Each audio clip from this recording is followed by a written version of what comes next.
Hey guys, it's the WalterFootball.com After Dog Show for September 22nd, 2024. We're going to be doing the Week 3 NFL picks Saturday notes. Going to offer my updates on all the picks, some prop bets, and then our guest here is going to give you guys the fantasy notes from every game, and then we're going to go over some fantasy rankings for Week 3. Before we get into all that, please hit like, subscribe, comment below, share this video. Visit the link in the description for the merch store. As you can see here, we have a ton of t-shirts, all priced from $17 to $19. Of course, I'm always wearing one of my t-shirts. As I joke, well, not jokes, I'm serious. I have my entire wardrobe is all just these shirts. That's it. I have like 3 or 4 other shirts that aren't it, and my wife always makes fun of me for it. But got to promote the site, right? So if you guys want to really help us out here, just buy one of these shirts. It just would be awesome.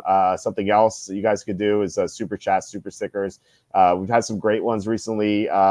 John Sanders, Slew, Can't Make an Eagle, Stuart Griffin. You guys have been so awesome recently with your contributions in the past. Jerem, Degeneron, Kevin Kovac. It's just really appreciated because YouTube ads pay nothing, and like this is the lifeblood of the show. It keeps us going. So if you really want to help support the show, that's a great way to do it. It's really appreciated. I can't say that enough. Also, you can go to Amazon, buy my books. I have 3 books that I've written. This third one is Jerks to the College Years, where I make fun of people. If you want to read about my stories at Penn State, I spent 6 years there. You can read all about that there. My second book was How the 2020 MVP Was Stolen. If you have not heard the story, it's quite shocking. Aaron Rodgers won 2020 MVP, but Brett Favre tried to sabotage his MVP award. So you can read about that expose that I wrote in that book. So it's another great way to support the show. I am joined tonight by Ben Wassley of FFD Fantasy Football. That's Fantasy First Down. Ben, it's been a while. How are you? Yeah, mate, it's good to be back. It's been a busy couple of months with the football season starting up, getting all the rankings and everything sorted. But it's school holidays down here, and I'm a teacher, so got some spare time. Happy to be able to hop on and talk about some football. Nice. Yeah, looking forward to it. We were talking before. I was like, "What holidays do you have now?" But apparently, in Australia, you have quarters, so you have breaks between each quarter every like four times a year, which is, in my opinion, remarkable because we didn't have nearly as much time off as you guys do, which is I'm very jealous. Or at least the childhood version of myself would have been jealous. I'm not in school anymore. Yeah, look, I mean, definitely not complaining about it. I'm like, getting a couple of weeks off every couple of months, it ain't too bad, honestly, especially when it comes in football season. Yeah, that's definitely useful. It's a nice time to have off here. Let's see. Question from Ron now. How about the Falcons this week? What about the Vikings? Are they still shifting to glide? We will get into all that, I promise. Ben is on. Good guy. Yes, I agree. It's been a while. I was hoping to do a fantasy draft with you at some point, but it was just the schedules didn't line up. But I have been doing best ball drafts. Have you done that at all? A couple, but not as many as I'd like. It just towards the end of the season, it all gets too crazy. I just never have time. Cassandra says buy Walt's t-shirts so he can purchase some adult clothes. Well, listen, if you buy some of my t-shirts, I will buy more of my t-shirts. that's my entire wardrobe. College is great. Thank you so much, Mike. Glad you like that book. Let's hear the injuries need to know. Okay, well, we'll get into the week 3 picks. So here we go. The first game is Chargers at the Steelers. So I locked this in. This line went from 2.5 to 3. Actually went from 1.5 to 2.5 to 3 on Saturday morning, and then it popped back down to 2.5. So I wonder if there's a report out there that Justin Herbert may play, but he is playing on a high ankle sprain. If he does play, if he's out, it's going to be Easton Stick against Pittsburgh's defense, which sounds horrible for the Chargers. So I think if Easton Stick is rolled in, I think this line is going to go to 5.5.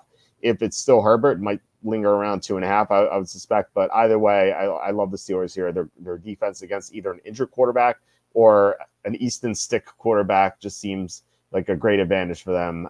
It really sucks that Troy Fautanu is out. He was placed in IR today, if you guys didn't see. So the Steelers have to go back to Broderick Jones, which kind of sucks. But either way, I think the Steelers just have a huge advantage with their defense against an injured or backup quarterback. Ben, any thoughts on this game as far as fantasy is concerned or anything else? I think the most interesting one in this game is George Pickens. I know a lot of people would be feeling a little bit nervous about him, especially in this matchup. Yeah, weirdly enough, the Chargers have conceded the second least points to wide receivers so far this season, but that's because they faced the Raiders and the Panthers. Now, last season, they were conceding the third most points, so I do think Pickens could have a big game. He was actually pretty darn good against Patrick Surtain last week, and they were trying to target him despite that matchup, so I do feel like this could be a big George Pickens game. Pickens' stats last week were pretty bad, but he had a great game, I thought. He made some great plays.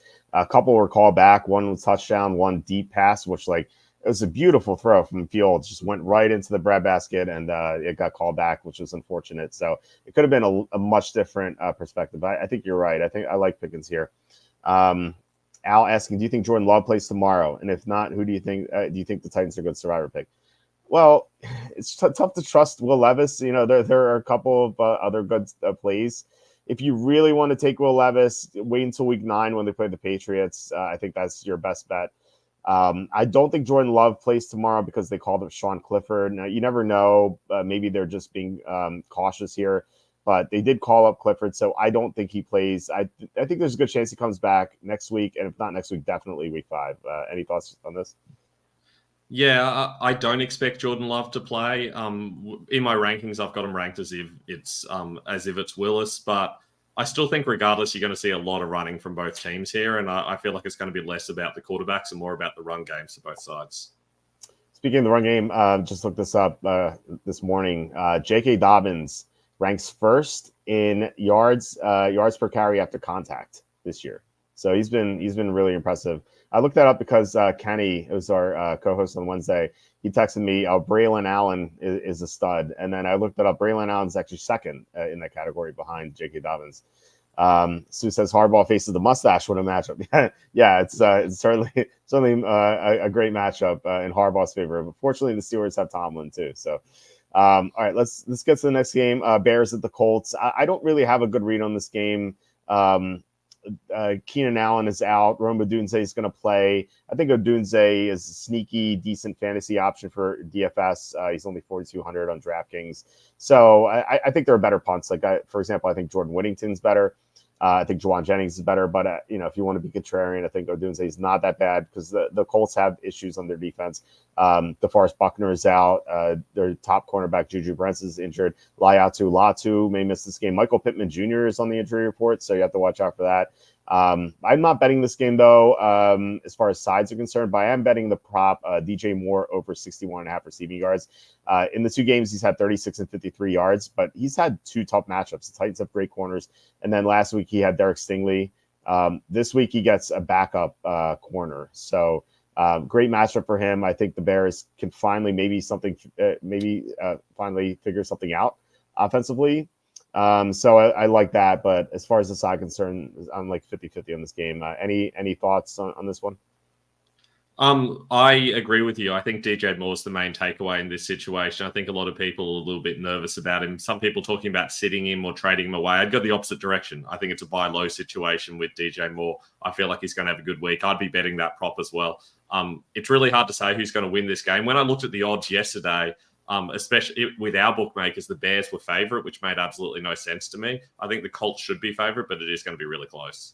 Yeah, I think it'll be a field goal game either way. Just can't really figure it out. But I would side with the Colts if I had to. Next one, Texans at Vikings. The Sharps had bet this one down a lot. This line a week ago was Texans -4.5, and now it's -1.5 just because Minnesota beat San Francisco. So part of me wants to take Houston with the value, but and again, Houston coming off a primetime game. It was against Chicago, granted, but still, it was a primetime victory. They're 2-0. I don't know how seriously they're going to take the Vikings, especially given that they have Jacksonville next week. It's a divisional matchup. So we'll see. If they're 100% focused, I think they will win this game. If they're like 80%, I think Minnesota could take it. So this is another one I'm not betting. I have no props on this game, although Cam Akers will start with Joe Mixon and Dameon Pierce out. So I think he's the obvious play in DraftKings. He's only 4,700. So any thoughts on this game? Yeah, I think Akers is the main guy to talk about there. For me, he's running back 27 roughly. I feel like we could see an uncomfortable amount of Dare Ogunbowale. I feel like if you're going to take any props with him, you want it to be rushing yard props, not total yards, because I do feel like they're going to use him on the ground. But you just feel like with Cam Akers, he's going to fumble at some stage, maybe twice, and then they could take him out of the game or something weird's going to happen with it. You just can't trust Cam Akers. So I feel like this could be more of a committee than most people hope. Yeah, he doesn't have to do much to get value for that 4,700 on DraftKings. But you are right; like he could exit the game rather quickly if he makes mistakes. It's not like they've any allegiance to him or anything. So I think you're right on the money there. Giants at the Browns. So got disappointing news today. Jack Conklin is going to be out. Now he practiced fully on Wednesday and Thursday. And he got downgraded to the limited on Friday, but I still thought there was a good chance that he could play. Unfortunately, he's out again. However, it sounds like Jedrick Wills, their left tackle, might be in because they didn't call up another tackle for the first time. So that might be a sign that he's going to be in. So I would take the Browns if I had to, but with Conklin out and Wills maybe not being 100%, and also Myles Garrett maybe not being 100%, I'm a little cautious here with the Browns. However, my favorite prop of the week is Amari Cooper over 47.5 receiving yards. Like that number is so low. Now he hasn't topped 20 receiving yards in any game yet. So you might be thinking like, why are you taking over 47.5? Well, he had 80 plus receiving yards in 8 of 15 games last year, including several games with Deshaun Watson. Now he only had fewer than 20 yards twice because the Browns were missing both tackles. I assume Wills is going to be back, so that should help. And it's an easy matchup. The Giants secondary is a disaster, and Cooper is just super talented. Plus, he's had 17 targets in the past 2 games, in the 2 games this year. So I like him a lot this week. Any thoughts on that, and anything else in this game? I was really frustrated with Amari Cooper's usage and success in the first 2 weeks. He was someone I was really high on going into the season. I thought, you look at last season and he's receiving passes from Jeff Driscoll, Dorian Thompson-Robinson, like absolute randos that they're just picking up off the street. And now all of a sudden he's got Deshaun Watson, who relatively is a good quarterback, and he's just not being able to make it work. I don't know if this is the Jerry Jeudy and Elijah Moore impact. I don't know if the offense just isn't quite working at the moment. I think it's probably in part matchups, but it's hard to feel really good about him. But this is a good matchup, and he should realistically be having a good game here. I find it really hard to trust him until I actually see it. So for fantasy, for me, he's like a wide receiver 3, and I really hope he gets it together so I can start ranking him where I want to. So so DraftKings is having week 3 onward best ball drafts. So I did like 8 of them this past week. I got Amari Cooper in like six of those leagues because he's been going so late. He's been going like 6th or 7th round, which like before the season he's going like 4th or 5th round. So it feels like just a great value there, and he's a guy who just goes off sometimes. It just nukes slates here and there, and I think this is a great matchup for him. Like I said, 17 targets in 2 weeks. So it's not like they're not throwing to him. They are. They're just not connecting. And I think it has to do with the 2 tackles being out.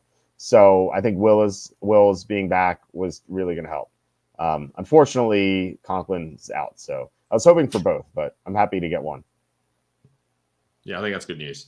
Yeah. All right. So Slew says, watching on my phone during the hour-long drive home from the football game. Wife is driving. Good thing Nuggets isn't on. Yeah, Nuggets is on. There would be some issue with potential car crashes there. Nuggets is it's a little wild, so it's always hilarious when he's on. Main in Focus says Jalen Naylor should get a lot of work with Jordan Addison out again. He's scored both weeks so far and covered reception/receiving props last week. Any thoughts on Jalen Naylor this week? I don't feel great about him. It felt like the usage was a little bit fluky. I mean, look, Addison being out means that he's at least going to get the full snap count. It's hard to really trust him, especially in that matchup. You don't really know what they're going to do. He really does need a touchdown, especially from a fantasy perspective, to pay off. I don't know what his props are on receiving and receptions at the moment, but from a fantasy perspective, he's someone I don't want to start. Yeah, I agree. I think that it seemed a little fluky to me. So I don't gun in my head. I think I would take it over, but no, I don't feel great enough about it to bet it. Let's look at receiving props for this game, not passing props, receiving props. Jalen Naylor is 37.5 receiving yards. Would you take the over or the under? Probably neither. That feels about right. Like Okay. maybe even the under. I really don't feel good about his chances of consistently being able to do that. Okay. Interesting. I think I'd go over, but I don't feel good about it. Like I said, that's a start 2 half PPR receiver 2 and flex. Worthy, Cooper, Dell, Akers, Odunze. I would not go Worthy. He's barely been thrown to. Like he had 2 touchdowns week 1. He had 3 touches. Like I don't know. I don't buy it. Last week he had 4 targets. He's just not getting the ball. I would go Cooper definitely. And I think Cooper and Dell. Dell's been he hasn't done much this year, but it feels like he could go off at any moment. I think you can argue Akers. Like I said, Dunze, I think he could have a good game for the first time. But I think if I were to rank these, I'd go Cooper, Dell. Then I think I'd say Dunze, Akers, Worthy. What do you think? Yeah, it's a tough one. Cooper's a given. You definitely have to start Cooper. I know it's been disappointing. We talked about that, but the upside's huge. I think I might go Akers because it's half PPR. I feel like that rushing floor is a lot better than the floor you're getting out of Worthy and Dell. Dell's playing such a low route count at the moment that it's just really hard to trust him, and you don't really know what the Bears are going to do. They haven't looked fantastic so far. Worthy has upside, but I'd probably go Coopers and Akers, I think. Okay, interesting. Maiden says Browns didn't allow a receiving touchdown last week, but did allow several long receptions. Hopefully, Neighbors can break a long touchdown. Well, I would worry about Browns pass rush against the Giants offensive line. You know, last week the Giants didn't have to worry about that at all with Washington not being able to get to a quarterback. But the Browns can certainly do that as long as Myles Garrett's healthy. Now he could be really banged up. I know that he's on the injury report. He didn't practice for a couple days. He's going to play, but it doesn't sound like he's 100%.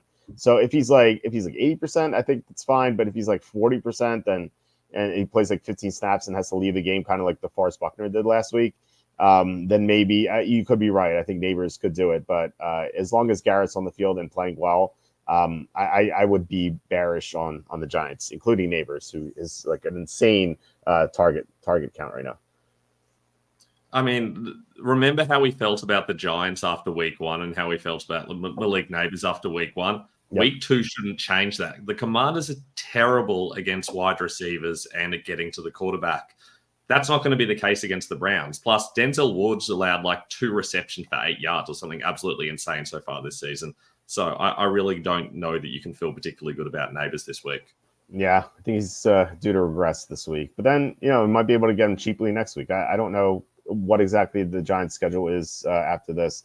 Let me look at this real fast. They play Dallas in week 4 on Thursday night, which could be a disaster for them with that pass rush. So that's how it's gone. At least it's been very lopsided recently with Dallas killing them. Already asking, how about the Jamal or Malik Willis game? He means revenge game. I think Green Bay wins outright. Well, think about it this way. The Titans have seen him in practice every day for the past several years. Like, I think they know his tendencies, So I have a different take on that one. We'll get to that game shortly. But the next one is Eagles Saints. A lot of sharp bettors I know love the Eagles. Tom, who couldn't come on the show this week due to a family issue, he loves the Eagles. He was telling me last night. I had a call with him last night. He loves the Eagles. Aton, who couldn't come on the show this week due to an issue, he loves the Eagles. Aton and I have them to get the Eagles on our card for the Super Contest. Tom almost had them. They were like his 6th pick. He went with someone else. So they both love the Eagles. It's the line value. The Eagles are -3.5 on the advanced spread. Now they're +2.5. Now AJ Brown is out. Chauncey Gardner-Johnson's iffy to play. So I don't know if he's going to play. Plus, New Orleans has been phenomenal. They've destroyed both teams so far, but granted, one was Carolina.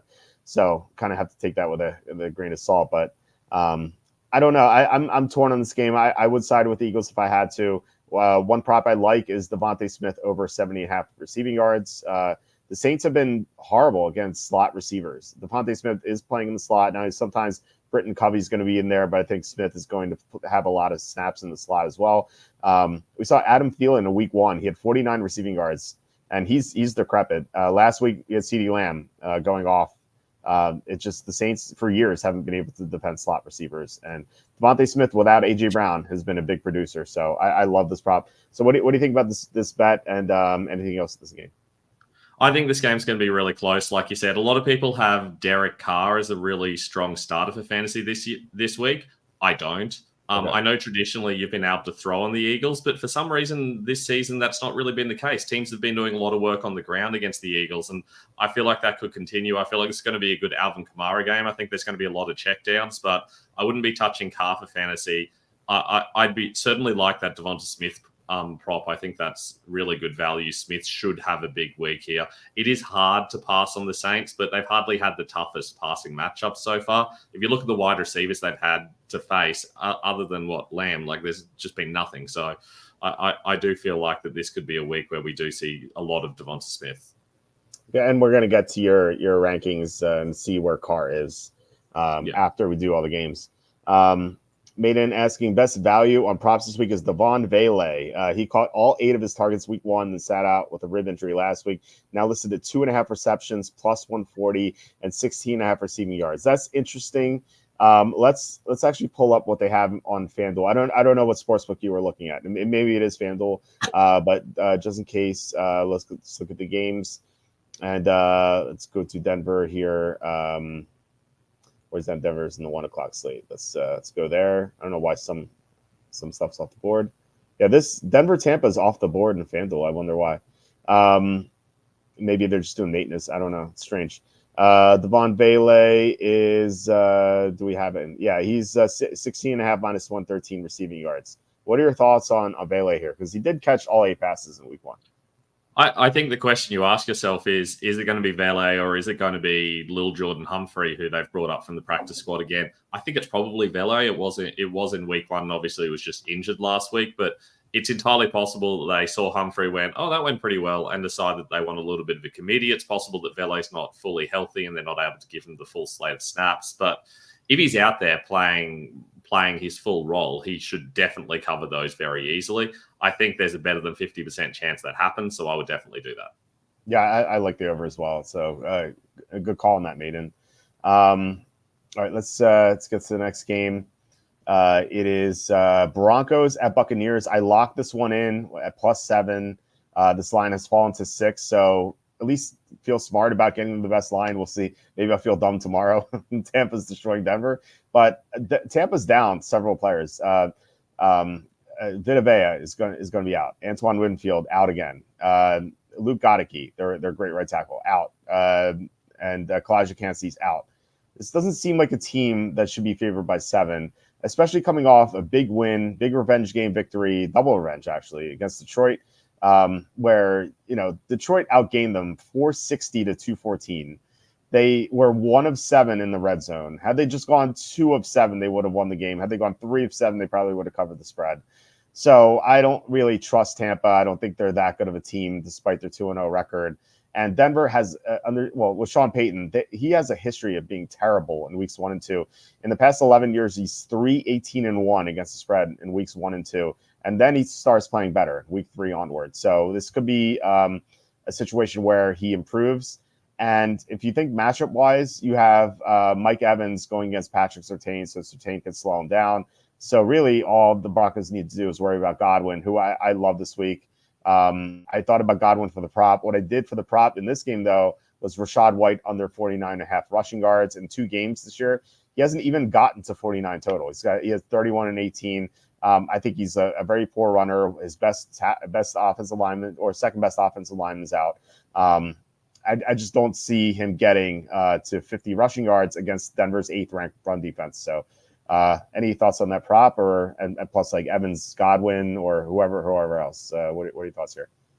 Yeah, there's a lot about this game, isn't there? It's interesting that Denver, despite being pretty terrible, has still managed to keep it within the score both weeks. And I feel like that could easily happen here, which makes the line tricky. But I find the Rashad White one interesting because the Broncos last season conceded the second most points to running backs. This season, they've improved a bit, but they're always behind in games, so they're always going to get the rushing happening against them. You just wonder whether you're going to see a lot of Bucky Irving and whether that's going to really affect White's ability to produce. It's hard to feel good about Rashad White in general. The Irving factor is a real concern. I also really agree with you on Mike Evans. I've moved Mike Evans down a lot in my rankings. This is the first time since very early last season that I've had Mike Evans ranked behind Chris Godwin in a given week. And it wouldn't surprise me if that happens several other times this season as well. It feels weird, though, doesn't it? Like putting Godwin ahead of him. But I think you're right. I think you have to do it. And he's playing the Cooper Kupp role in this in the Liam Cohen offense, and that's been the most productive receiver. And like through 2 games, he's outproduced him once, and I think it could be 2 out of 3 after this one. All right, let's go to the next one. We have the Packers at the Titans. We teased this earlier. Like I said, the Titans know Malik Willis. They practiced against him. They know his flaws, and they have a great defense. They're currently 7th in defensive EPA. They could be much higher after this matchup. I think they take care of the Packers pretty easily. Last week, the Packers ran all over the Colts, and the Titans have a much better run defense, so that's not going to happen.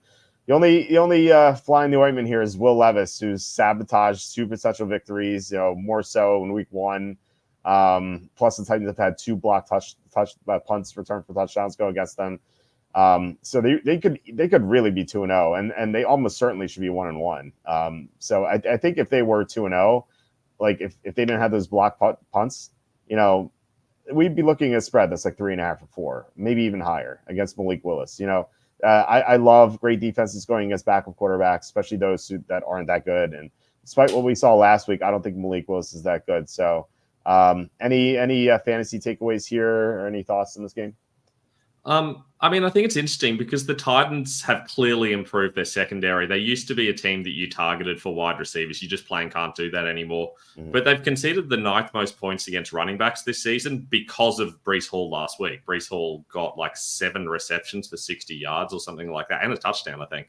And obviously Braylon Allen was involved too. So it is entirely possible we see the Packers keep it really simple and lean on Josh Jacobs and lean on everything happening around the line of scrimmage, lots of little checkdowns. I think that could possibly be a way to make it work. I certainly would take the Packers side of the line. I just feel like they've got at least a good chance to keep it close, and I feel like they have a reasonable chance to win because I think this is going to be a game with a lot of rushing. Okay. Yeah, I think so too. I think there are going to be a lot of runs in this game. Sue says, I'm covering my eyes when the Titans get a punt formation. Well, maybe they won't have to punt. Maybe they'll run all over the Packers like the Eagles in week 1. Hopefully Tony Pollard has a great game. I love Pollard overall. I like him for this week. Ross says you almost like the Packers by 2 touchdowns. No, I love the Titans. They're one of my top picks this week. So we will disagree there. There's a long history of backup quarterbacks doing very poorly against top defenses. I've said this before. Over the past several years, backup quarterbacks against defenses ranked 13th or lower are 29-15 against the spread. Backup quarterbacks against teams ranked in the top 12 of defense are 11-20 against the spread.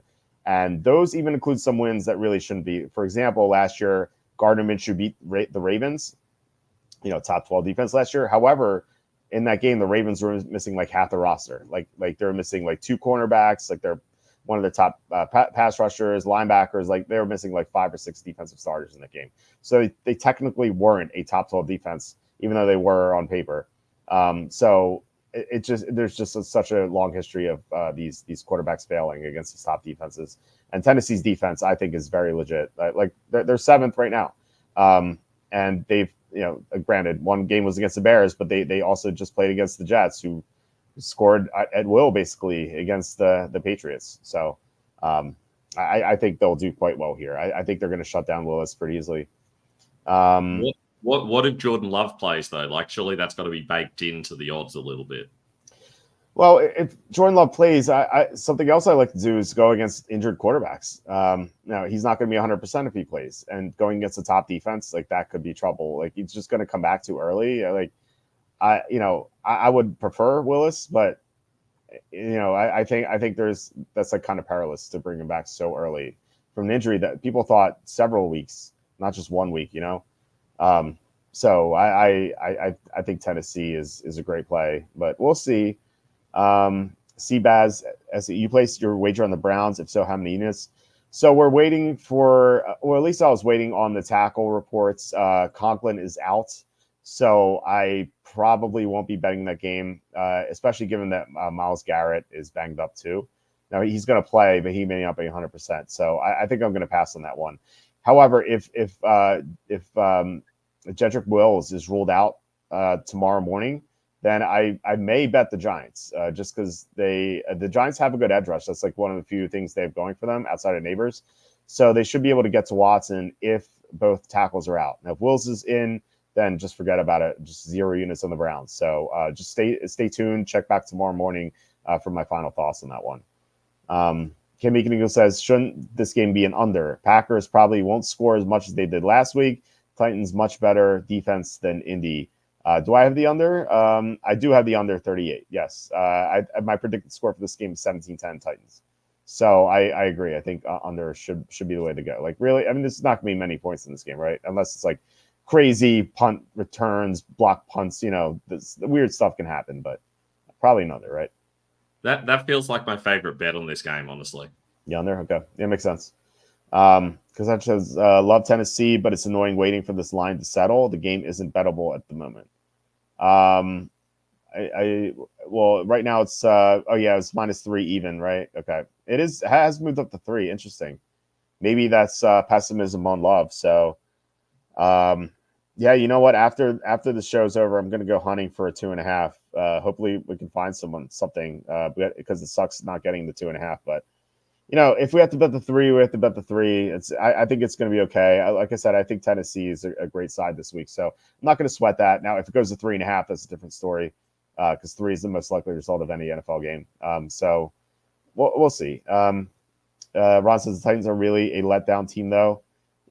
So far, but that's 2 games. It's a small sample size. I think they'll get by it.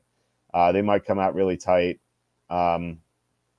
I don't know. I think they're desperate. They're 0-2. Like their backs are against the wall. I think they're if they lose this game, like you could probably forget the playoffs. So I think they're gonna be a little loose here. It's not just 2.5 -125 a bookmaker last. I haven't checked. Okay. I don't love that. I know 127 is like the borderline where you expect a 3. So it's a tough pill to swallow -125. But it does work mathematically. But that is against a -3, -110, I should say. It's not against a -3 +100. Like a -3 +100 is better than -2.5 -125. So it depends. I'll look after the show and see if I can find anything. All right, let's jump to the late games. There are 5 4:00 games here in week 3. So a lot of West Coast games. So the first one's Panthers at the Raiders. I've been talked into siding with the Panthers. I initially was going to go with the Raiders. I love the Raiders this year, relatively. I don't think they're going to win the Super Bowl or anything, but I think that I thought they were a good playoff contender potential here with their defense last year. The defense was 7th last year. Then they added Christian Wilkins, but they haven't generated as much of a pass rush as I thought. They've had 3 sacks this year, only 11 hurries. Whereas like some teams are in like the 20s or 30s in that category. They've hurried the quarterback only 11 times. So I don't quite know what's going on there. Wilkins was limited all week in practice. Max Crosby's limited all week in practice. Plus the Panthers are switching quarterbacks, which almost reminds me of a coach changes where when that happens, players try really hard because they want to make sure that the finger's not pointed at them. It's pointed at the coach who was fired. And I think it's kind of like the same dynamic here. So I'm more willing to side with the Panthers than anything at this point, but I'm going to stay away from this one. However, Eitan and I have the Panthers on our joint card. I'll say that at least. No prop bets for me in this game. Any thoughts on this one? I think the biggest thing that I generally do whenever there's a Panthers game involved, I'm targeting the running backs, the kickers, and the DST. I think Carlson's a solid option for me this week. I feel like we're going to see a lot of points in this game for the Raiders. I feel like their DST should still be solid because the Panthers are going to find it hard to score, although Dalton does complicate that slightly. And I think that you've got to imagine that the Raiders are going to run a heap on the Panthers. This is going to be a Zamir White game. Zamir White's in my top 20 because in half PPR, because I just feel like there's so much scoring upside there and so much yardage upside. We've seen in games where the Raiders are winning easily, Zamir White just has massive games. And I feel like that could really happen this week. So preview, where do you have Brock Bowers in your tight end rankings? So I love him this week. Yeah, he's my second. He's my second tight end. I mean, I've loved him going into the season. He was my second tight end overall in Dynasty. He was top 10 for me entering the season. I've been higher on Brock Bowers in everything going into the season. Yeah, it's a great call. I Bowers, I think, is about $1,000 cheaper than the most expensive tight end on DraftKings this week. So crazy. I am. I was locking on Bowers last week. I'll be doing the same this week. So glad you like him. Let's see here. If Love plays, you'll be getting another 6 points with Tennessee. Yeah, you're right. You're right about that. But the fact that they called up Sean Clifford, I think that says that he's not going to play. I could be wrong, but I'd be pretty shocked if he plays. I mean, I think it's a little too early. So, but you are correct. If he's announced as starting, then we're going to get plus 2.5 with Tennessee for sure. Ron says, I love the Panthers here getting 7. Well, please let me know where you're getting 7 because I'm seeing 6 across the board. If you're getting 7 in a sportsbook, let us know what sportsbook that is so I can sign up for it and bet bet the Panthers because I'm not seeing anything better than 6 right now. But yeah, please let us know. Are you answering fantasy football questions? Yes, of course. We'll answer anything. My policy here is I'll answer any question you may have about anything. So yes, we are.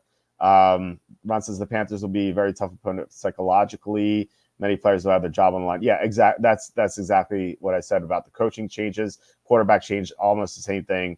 The players are going to be like, it wasn't my fault. It was Bryce Young's fault. That is how they're going to treat this game for sure. So plus the Raiders won across the country, and Baltimore is huge underdogs. Now they fly home across the country, have this game against this team they don't know. They play them once every 4 years. How motivated are they going to be in this game? Who do they have next week, by the way? Let me look real fast. They have the Browns. I don't think they'll look ahead to the Browns, but still, this will look behind game, I think, for the most part. All right, so Dolphins and Seahawks. If I had to bet one game this week, it would be this. Dolphins plus 4.5. I don't care if Skylar Thompson is playing. Skylar Thompson almost beat the Bills in the playoffs a couple years ago, and Seattle is a team that played Denver and New England, two of the worst teams in the NFL. They had to beat New England in overtime last week. Now that was on the East Coast. They fly back to the West Coast, play this game against the Dolphins, but with their backup quarterback. And then next week they fly back to the Eastern Time Zone, play Detroit on Monday night. I think they may look ahead to that game. They're 2-0. They're feeling good about themselves. Whereas the Dolphins, I think everyone's doubting them. And it's a situation where I said before, backup quarterbacks against defenses, they're not elite. They tend to do very well. And really, do they even need to throw? Because, last week, the Patriots scored 20 on them, 20 on the Seahawks with Jacoby Brissett with no receivers. They don't have Tyreek Hill. They don't have Jalen Waddle, obviously. They have a bad offensive line. The Dolphins have a better offensive lineman. And the Dolphins also have Devon Achane, who has been used phenomenally so far. Last week, he was used very creatively despite the loss. I feel like he's going to have a huge game this week. I kind of wonder where you have Achane, Ben, if you want to tell us that. But I love the Dolphins for sure. So what are your thoughts on this game? Yeah, Achane was the guy I was gonna highlight. The Seahawks last season conceded the most rushing touchdowns and the second most rushing yards to running backs. So, I mean, it's going to be a big Achane game. Before I knew Mostert was out, when I made the graphic, we'll see, I had him 6th, but I'm tempted to move him as high as 3. I feel like he has massive upside this week. This feels like a game that's going to be a whole lot closer than the line suggests. I don't like the Seahawks this week very much at all. I do think that they might use Zach Charbonnet quite a lot. I think he's not a bad option this week. It is pretty easy to run on the Dolphins. And I do feel like because this game could be close, they will want to run the ball quite a bit. So he's the only Seahawks player I'm actually particularly interested in. Okay, yeah. He's cheap on DraftKings too. You can play him. And he's cheap on our DFS contest. We have a free DFS contest on my site. It's on the homepage. It's free entry, and it's $150 the first. So it's not that many people in it. So you guys have a good chance of winning. So feel free to sign up. if we get to 2,000 participants, we will raise the pot. So that's our deal. Let's see. Seabaz says need to sit one. Nico Collins, Rashee Rice, Smitty. I think that's Devontae Smith. That's a tough choice. Man, that's a tough choice. I think I would lean, despite loving Devontae Smith this week, I think I'd lean toward him. I love the other two guys a little bit more, but it's tough to bench one of these guys. What do you think? I agree. Like all of those guys, the top 8 for me, amazingly. I would bench Devonta Smith, but I don't know what league you're in where you have to sit one of those guys. Like you either must have no flex spots or unbelievable running backs, because I'd be starting all 3. Yeah. He's asking, you need to sit one. Kyron Williams, DeAndre Swift, or Zach Charbonnet PPR. I would sit Swift. I think he sucks. Even though the matchup's good, I just think he sucks. And I think the offensive line sucks too. So Swift, what do you think? Swift, easy. Yeah. Easy Swift. Yes. Okay, agreed. Seahawks have 2 very impressive wins. It's crazy that they needed overtime to beat the Patriots, and that the Patriots went into the Jets. They got outgained 430 to what was it? No, it's 400 to 130. They got outgained, and that includes garbage time. What is it? The Jets had the ball for 45 of the first 55 minutes in the game, or no, 40 of the first 55 minutes of the game. It's crazy. It's insane. Yeah. Ron says it's going to be very loud in Seattle, where Miami trips up early and falls behind, have to backdoor beauty possibility. Well, I mean, we've had some beautiful backdoors from backup quarterbacks in the past. I'm not worried about Seattle's defense. Ken Meek Eagle says, barring injury, Achane should have a huge game. Usually see a big effort from all players after the loss of the main player. Yeah, I think Achane is going to go nuts here. As a preview to your rankings, do you have Achane or Kamara higher? Kamara. You have Kamara higher? Oh, interesting. Okay. So on DraftKings, Kamara is more expensive than Achane. I think he's $600 more. So I prefer, I preferred Achane to Kamara given the price difference. Yeah, I would agree with that. Okay. John says, how in the world did the Dolphins not pay for a quality backup? That is a good question, because Tua has a long history of concussions. Now maybe they thought, oh, he was healthy last year, so I don't know. And they did with Mike White, but they cut him, and I don't know. Mike White has done well as a backup. I think he's better than Skylar Thompson. I don't quite understand why they didn't keep him, or why they didn't sign Ryan Tannehill. Now, they did get Tyler Huntley, who's okay, but still, like, Tannehill is out there. You know, I don't understand what Miami is thinking. So I don't know. Maybe they love Skylar Thompson. I don't know. The Skylar Thompson thing is wild, because I remember when he first came out of college, there was talk that he might play tight end. Like, that's how low people thought of him. And then all of a sudden we're thinking of him as a viable backup to help the Dolphins. It seems weird to me. Yeah. It's a standard league, 2 receiver, 2 running backs, 1 tight end, 1 flex. Well, if it's 2 receivers and a flex, you can play all 3 of those receivers, though, right? So if that's your question with these two, if these 2 are the same league, I would play all 3 receivers, and then I would play Kyron and Charbonnet, unless you have someone else. It's like a lock. So yeah. All right. This week seems like a good spot for Kyron injury. Yeah. Everyone else on the Rams is injured. Maybe it's his turn. Bo Nix, Jacoby Brissett, now Skylar Thompson. Brutal opening stretch for the Seahawks. Yeah, well, they have the Lions next week, so it's going to get tougher. Yeah, right. Seabass says, CD. Okay, CD Lamb. Okay, that's the no-brainer. There you go. That's fair. Yeah, that makes more sense now. Okay, gotcha. It's just based on his photo, he looks a little off to me. Who's that? I don't think that's. Maybe it is. I don't know. Seabass says CD's my other receiver. Okay, yeah, for sure. Yeah, CD's a no-brainer. That's fair. Yeah. All right. So next game, Lions at the Cardinals. It's another line movement here. The advanced spread in this game was Lions -4.5. It's down to 3, just due to the overreaction last week. So what happened? Detroit lost to Tampa, but as I explained before, they outgained Tampa 460 to 214. They just got tripped up in the red zone, 1 of 7, just a lot of mistakes. If they're not sloppy, they win that game and may even cover. So I'm not concerned about Detroit at all. And they were coming off an overtime game against their former quarterback. It was a playoff revenge. I just don't think they really care about Tampa. They just weren't interested. So I think they bounce back. Which, by the way, a lot of Tampa fans were angry that I said, "Oh, Detroit wasn't trying." Well, I think it was clear. Like they made so many mistakes. Like that, like this team, if focused, they would not have made those mistakes. Anyway, Arizona beat the Rams. It was an impressive win until you consider how many injuries the Rams had, and then you're like, oh, probably every team would have done that to them. So I like Detroit here. I think they bounce back. It's just a great spot for them. No props on this game, but I think like a medium-sized play on Detroit. Any thoughts on this game?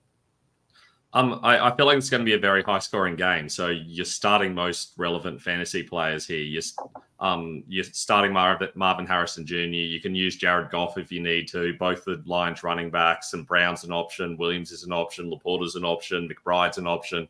Really, everyone in this game is getting started. If Greg Dortch is healthy, he's even a valid option because you can definitely score on the lines with slot receivers. So, look, this is a great game for fantasy. Yeah, totally. I think two of the Lions coaches said this is going to be a Laporta week. So something to keep in mind if you want to use him on DraftKings, even though he's the most expensive. He's super expensive on my site. I don't do the pricing, but he was like most tight ends are like 4K, 5K. I was looking at the contest just based on the pricing. It came out as like 9K or 8.5K for Laporta. I'm like, man, I was like, my developer does not want you to play Laporta this week. So I think maybe he has him on his fantasy team and I think he's going to bounce back. I don't do the pricing, so I just thought that was interesting. Yeah, Dustin says Higgins over London this week. Love the matchup for the Bengals. Worried about T-Coy might show up. So, yeah, Higgins is going to play. He's not on the injury report. So, it's a fantastic matchup. So, let's make that clear. However, he may not be 100% in his first game back, so there is some risk to that. However, London doesn't have the best matchup. So, I think it's pretty close for me. I don't know where you stand on this. I'm going to pull up my rankings here. So in PPR, I have I have Higgins as scoring 10 points, and I have London scoring. I've been scoring 16 points, but the difference is a touchdown. So with that 10 points was when Higgins was still in the injury report. So I may change that. And I think it's pretty even. So what would you do? I think I would lean toward Higgins, honestly. I haven't updated my rankings since we got the news that Higgins is definitely going to play. I try to be pretty conservative when a player is playing on Monday, because obviously our rankings get locked on Sunday. But it seems like he's likely to play. I'm worried about some limitations to him. I'm also worried that they may just plain not need to use him a lot, but it is possible there's a big game, especially we don't really know what's happening with Mike Gesicki at the moment either. That would obviously open up more targets if Gesicki's not available. So I think Higgins is going to have a good week. I've still got London ranked higher simply because he is the clear number one in that offense. I think his kind of role is a little bit more locked in than Higgins in his first week of the season. So I've got London higher, but that may change in the next day until the games actually start. Okay. So he's asking which running backs should he trade Devontae Smith for? I mean, it's tough to say who's available, and you typically want to buy low. I don't know who you can buy low for at this point. Any thoughts on this? Like I'm thinking like injured players, like McCaffrey popped in my head. Like whoever owns him might just want to offload him. So you might want to take a chance there. I was thinking Pacheco, but he might be out for the season. Maybe ETN. I think they went in the same range in fantasy drafts, so I think that might be fair. Any thoughts on this? I feel like you might be able to get Kyren Williams and hope that once everyone gets healthy, he's back to being what he should be. Maybe a Derrick Henry is an option potentially that you might be able to kind of buy low on. You might even be able to swing someone like a Jahmyr Gibbs potentially as someone that's not happy with his start to the season. If you get Gibbs before he really explodes, that could be useful as well. So, like anyone that's like a top 12 running back kind of region would be worth having a go at. You never know what you're going to get if you don't ask. That's true. Yeah, just put some offers out there and see what you can get. All right, next game is Ravens at the Cowboys. This is one I had trouble handicapping because I hate both teams. I was I was just very excited to bet against both heading into the season. And they're combined 1-3 against the spread. The only cover the teams have had was Dallas's win against Cleveland week 1, when Cleveland didn't have either of the tackles, so they couldn't pass protect against Michael Parsons and company. So I don't know what to make of this one. I felt like I've read so many people saying, even people I respect saying, there's no way the Ravens start 0-3. I was like, what do you mean there's no way the Ravens start 0-3? This team's not good. They can't pass protect. Like, they're suddenly going to win. Like, Derrick Henry is like their main source of offense, which is horrible because he's not what he once was. And they're missing 3 offensive linemen from a year ago. Their cornerbacks are terrible. So, but on the other hand, like, Dallas has issues as well. What's his name? The left tackle, Tyler Guyton, they drafted. He's awful so far. Now, he could improve, but right now he looks like a turnstile. Zach Martin got banged up last game. They've issues in the offensive line. Like I said, their defense is still weak against the run. So both these teams have major problems. So I couldn't figure this one out. I'm just going to pass on it. If I had to pick a side, it would be Baltimore. But still, the one thing I like in this game is Lamar Jackson over 53.5 rushing yards. So Jackson in big games tends to run a lot, and this is the marquee game in the 4:25 window. Tom Brady's going to be announcing it. So, and plus the Ravens are going to be looking to avoid an 0-3 start. So I think Jackson might be a little desperate here. Plus he's going to be flushed out of the pocket a lot because the offensive line allows so many pressures. So he went way over this. I think he even went over this in the first half against Kansas City. So I like the Jackson over rushing prop. What are your thoughts on this game? Totally agree. Jackson's definitely my favorite start this week. Don't really like many of these guys for fantasy, but you're obviously starting Lamar Jackson. You're starting CeeDee Lamb. Derrick Henry's interesting. I think Derrick Henry could have a solid game. I think there's touchdown upside here. But other than that, I mean, there's not many guys here I feel particularly good about. Maybe Jake Ferguson potentially. It's a bit risky starting someone coming back from injury, but realistically, this is a solid matchup for tight ends. I feel like they might need to use him. So Ferguson's the only other one I can think of. What's your thoughts on the Mark Andrews as I Likely situation? Obviously, Likely had a big game week 1, then had his routes cut a lot in week 2. So do you think this is going to be just a matchup dependent thing, or what can we expect? Yeah, I mean, they were using Likely in the slot. They had them both on the field at the same time a lot. So I think that even like I think Likely could bounce back. Like, I mean, they saw what he did in week 1. Like, they can't put him off the field. I think that's a big mistake. So I think they'll get back to using the 2 tight ends, having Andrews more in line, Likely in the slot. And so I think you could start both. I think they're both very viable. Plus Zay Flowers, like, those are their 3 targets mainly. So they have nothing else at receiver. So if they go back to what they were doing week 1, where the Chiefs are kind of infamous for double teaming people, and they were double teaming Andrews when he was running routes. So that's why they just kept funneling to Likely. So I wouldn't expect a Likely performance like that maybe ever again this season. But I still think he could be a solid option. 5 catches, 50 yards, something like that. I think that's definitely viable for him. PPR at 10 points, so it's okay. Maybe he scores a touchdown and you'll get lucky. So I think he's like on the cusp of being a tight end 1 this week. But Andrews I like more. Do you have any thoughts on that? Yeah, I'm the same. I have Andrews higher. I think Likely's going to have some big weeks, but you're not going to be able to trust him as much. Andrews is like a more consistent. You at least know that he's going to have a role each week. It might not be great, but at least he's going to have a role. So I've been talking about best ball a lot recently, and you might be like, why are you talking about best ball? I'm not going to tell you who I have, like my ownership breakdown. I feel like that's annoying, but I do want to point this out because I think it's kind of instructive here. I think it's a great opportunity to fade overreactions because what I saw last week, DraftKings has like week 2 onward, week 3 onward. Right now, the week 4 onward. I want to jump into draft later tonight to see how the ADP is looking. But in the week 2 onward leagues, I want to ask you this: where do you think Isaiah Likely was going in drafts? Let's see. Oh. What do you think he's? It would have been something insane, like 6th tight end or something like that. Like what round? What round do you think he's going? Like, it would have been something stupid, like 5th or 6th round. Like, he should be going like 11th or 12th round, but it would have been way too early. He was going 4th round. What? Yeah, I know. No sense at all. Yep, he was going fourth round. One person drafted him in the third round.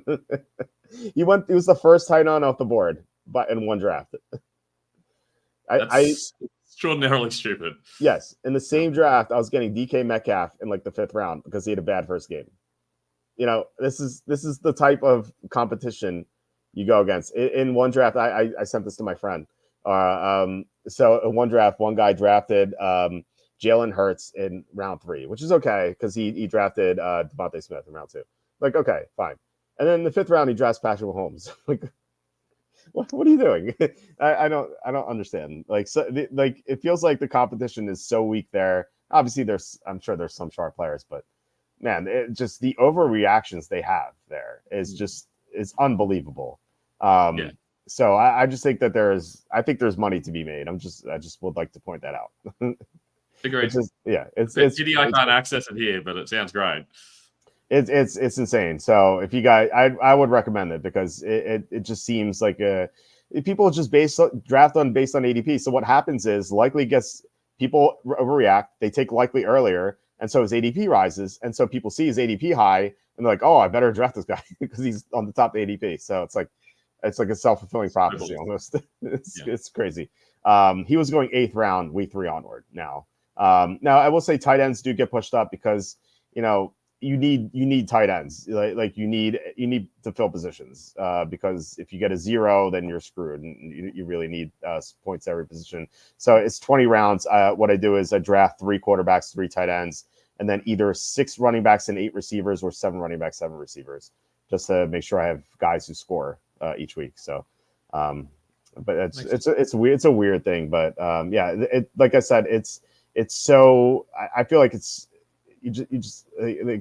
so easy to make money. I think they're just based on how people overreact. So, like I said, I would recommend it.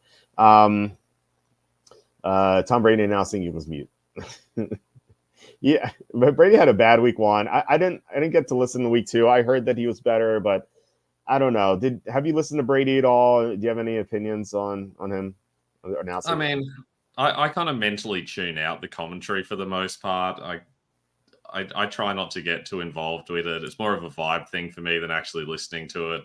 I didn't notice him as being terrible, but I mean, to me, all Americans sound the same. So okay, nice. Well, I feel like he said a lot in his. I don't know if he did this in the second game, but in the first one, he was like, "You can't have penalties. You just can't have penalties." And he said this like 7 times.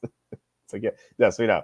And then like they're lining up for 71-yard field goal, and he didn't sound excited at all. And like Scott Hansen was like, "Come on, Tom, show some excitement."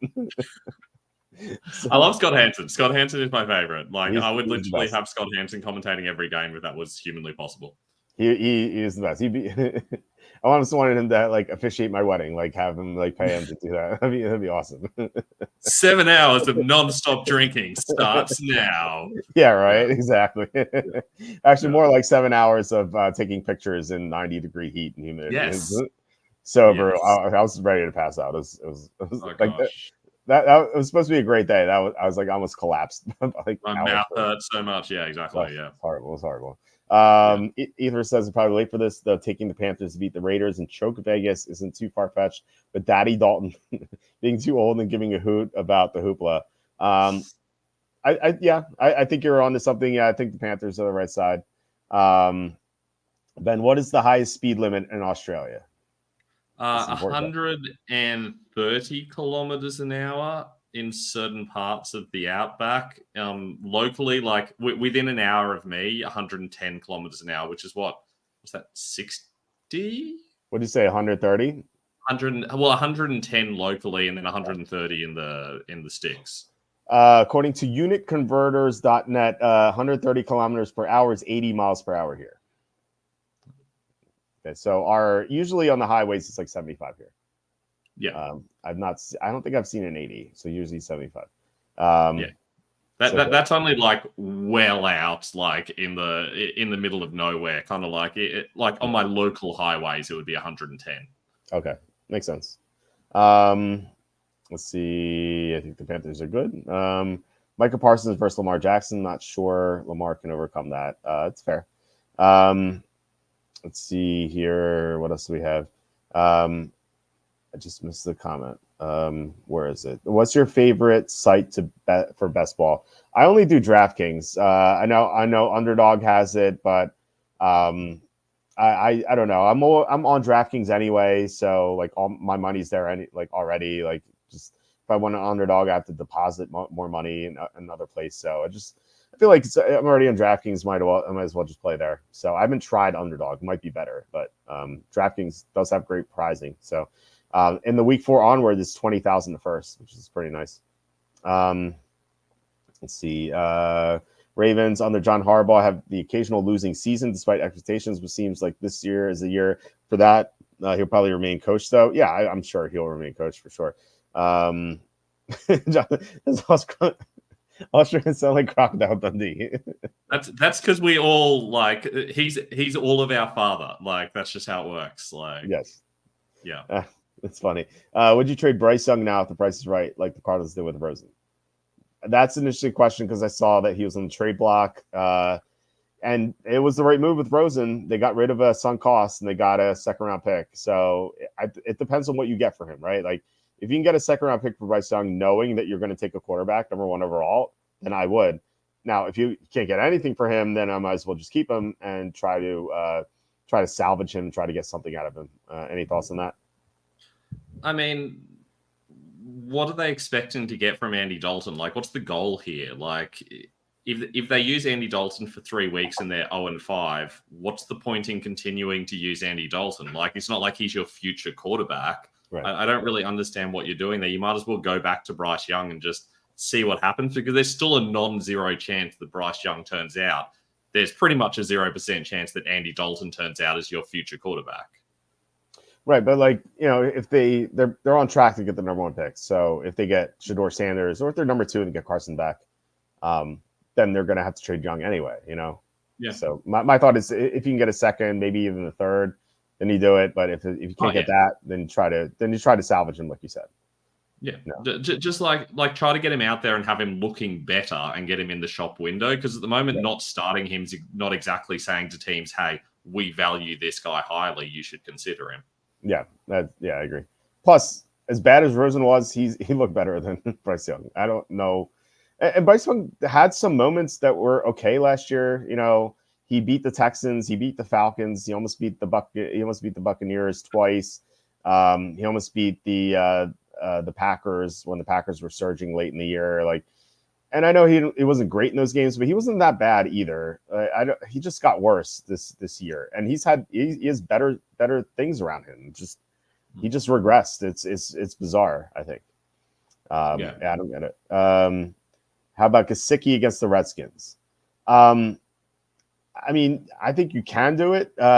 Something to note though is, like I said, the Chiefs are infamous for double teaming people. They double teamed Chase nonstop last week, and that's why all the funneling went to Mike Gesicki.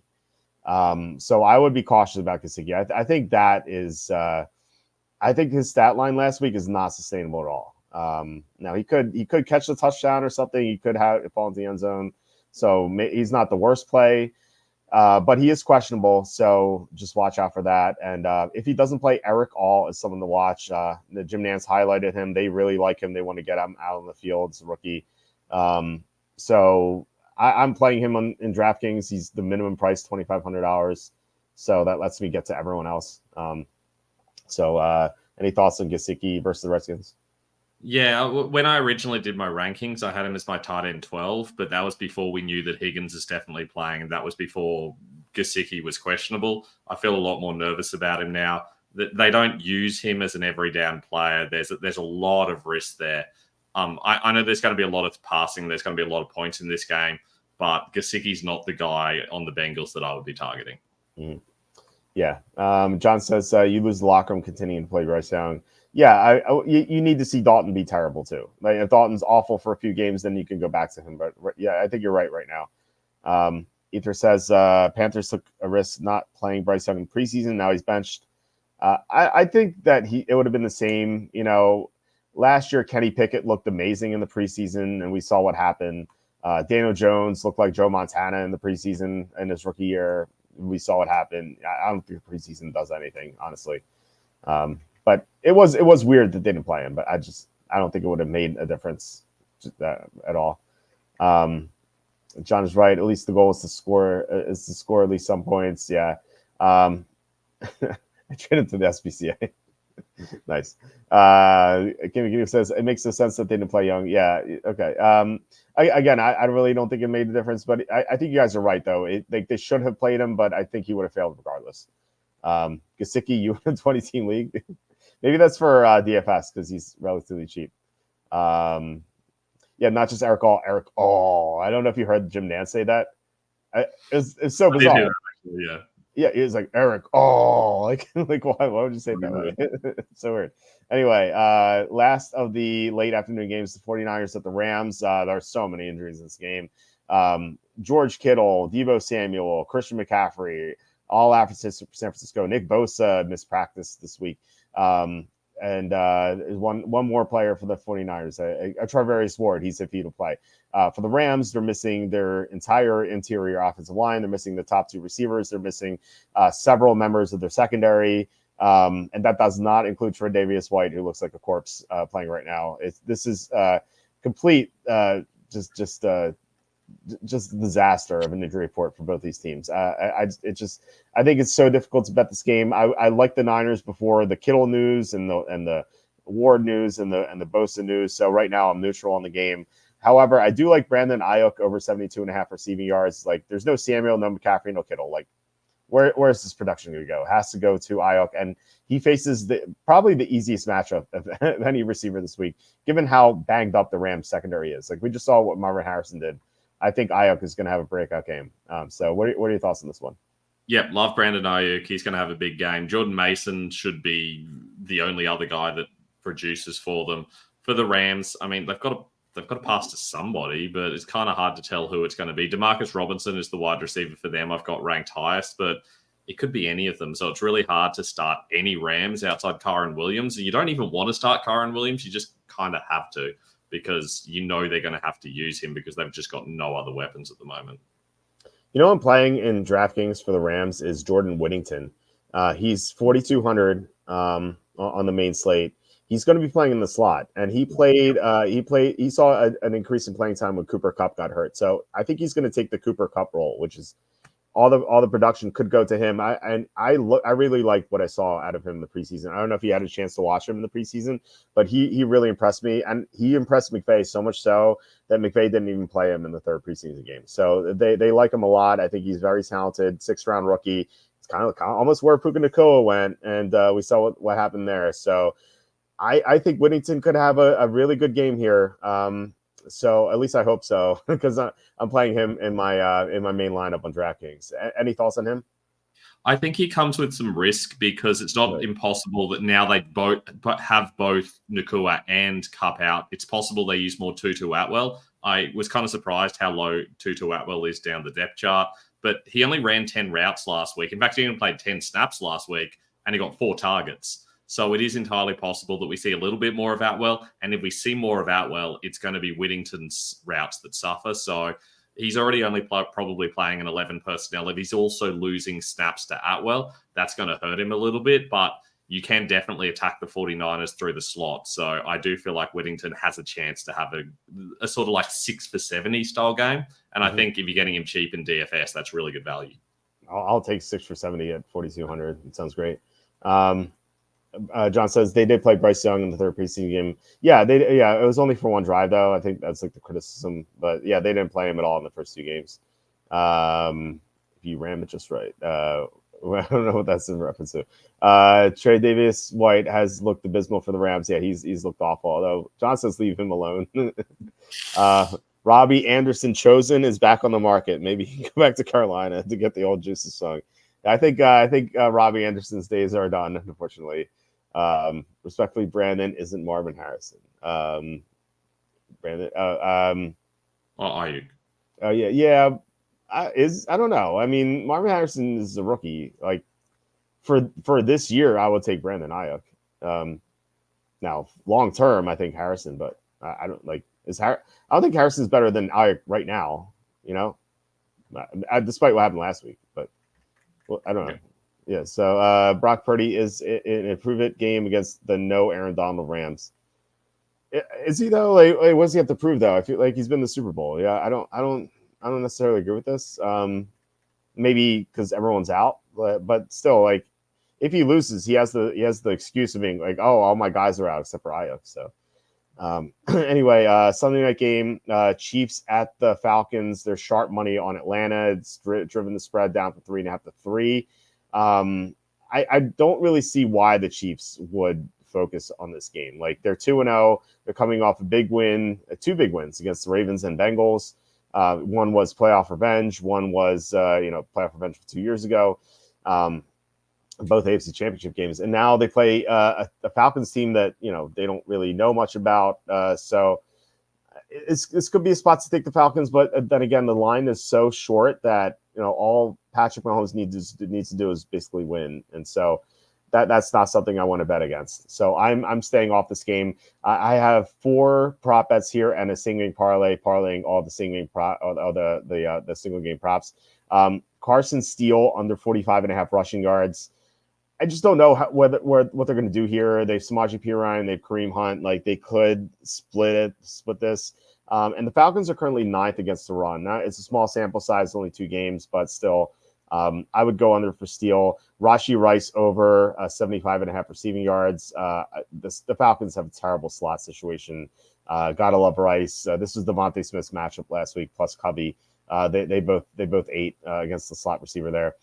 Xavier Worthy under 39.5 receiving yards. Like I said, he's barely touched the ball. He's had 7 touches in 2 games, or 7 targets in 2 games. So I think he's going to go under. And then Travis Kelce under 48.5 receiving yards because Kelce just seems checked out right now. I'm sure he's going to go off in the playoffs like he did last year, but right now he just seems to be coasting.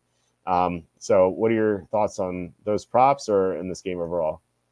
I for the most part, I definitely agree. I think the running back situation in KC is really ugly. We don't know what it's going to look like. I think we can be pretty confident that Carson Steele's going to get the short yardage work, but we don't even know he's going to get the goal line work because they have a history of using pass catching running backs on the goal line. They used to do it with Jerick McKinnon all the time. So it's entirely possible that they get to the goal line and Perine comes in and they just throw the ball every time. So you can't feel great about Steele. You don't know what that role is going to look like. I don't think we see much Kareem Hunt, if any Kareem Hunt this week. It's possible he just won't even be activated because I know that they've got Ingram in there.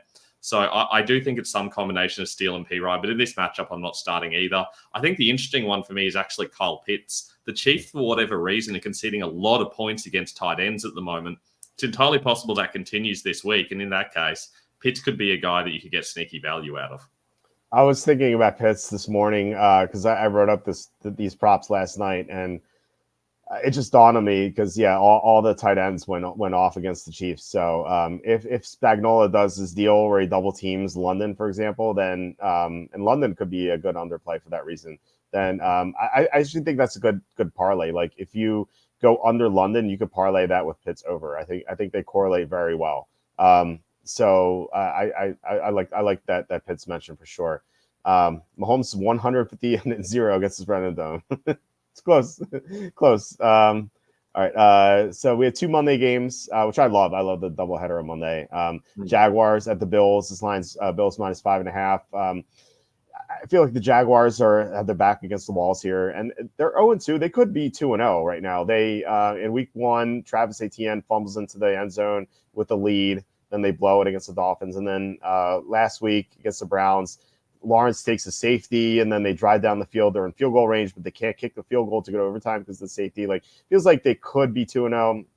At the very least, should be like 1-1 right now. So I expect them to try very hard in this game. Whereas Buffalo, coming off that big win on, I almost wanted to say national TV, but streaming, whatever. They are 2-0. They destroyed the Dolphins. I don't know how focused they're going to be in this game. So I think Jacksonville is the way to go here spread wise. I haven't posted any props yet. I'm waiting until Monday morning to do that. But any thoughts on this one? Yeah, I don't feel very good about many fantasy players in this matchup. Obviously, you're going to start Josh Allen. I think James Cook probably has another solid game.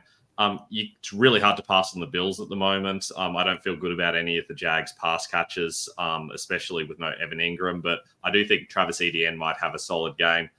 As for the Bills, I mean, traditionally you target the Jags out wide. That's where they're really weak. They've got guys like Montreat Brown starting out wide. So it should be a good game for Keon Coleman and Mac Hollins. But how can you trust them? They had like one target between them last week. So I don't know what the prop is on Keon Coleman, but if it's very low, then he's someone I'd consider. Well, why don't we take a look? What about Khalil Shakir? Do you like him?